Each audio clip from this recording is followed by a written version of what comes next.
Hello viewers, আসসালামু আলাইকুম। আমি ইমতিয়াজ ইমন, শিক্ষার্থী আইন বিভাগ ইউআইটিএস।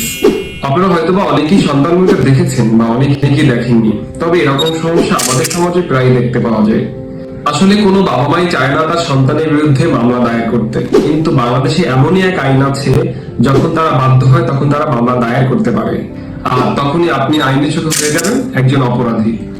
আমরা জানি বাংলাদেশে পিতামাতার ভরণ পোষণ আইন 2013 ধারা 3 অনুযায়ী একটি সন্তান যখন সে আয় করতে সক্ষম তখন সে তার বাবা মাকে ভরণ পোষণ দিতে বাধ্য থাকিবে। সে নির্দিষ্ট পরিমাণ কিছু টাকা প্রতি মাসে বা প্রতি বছর তার বাবা মাকে দিবে, এবং শুধু টাকাই নয়, সেখানে হতে পারে খাবার, আসবাবপত্র, বসবাস, চিকিৎসা ইত্যাদি। আর সবচেয়ে কঠিন বিষয় বা শাস্তি হচ্ছে ভরণ পোষণ সন্তান না দিলে তার সর্বোচ্চ 1 লক্ষ টাকা জরিমানা বা 3 মাসের জেল হতে পারে। এমনকি বাবা মা চাইলে প্রথম শ্রেণী জুডিশিয়াল ম্যাজিস্ট্রেট বা মেট্রোপলিটন ম্যাজিস্ট্রেটের নিকট মামলা দায়ের করতে পারে। তখন তারা তদন্ত করে সন্তানকে সর্বোচ্চ শাস্তি প্রদান করতে পারে। এটি শুধু একটি আইনি মামলাই নয়, এখান থেকে তৈরি হতে পারে মানবিক মূল্যবোধ এবং সন্তান বাবা মায়ের প্রতি কিভাবে ভালোবাসবে সেটার একটা নজির।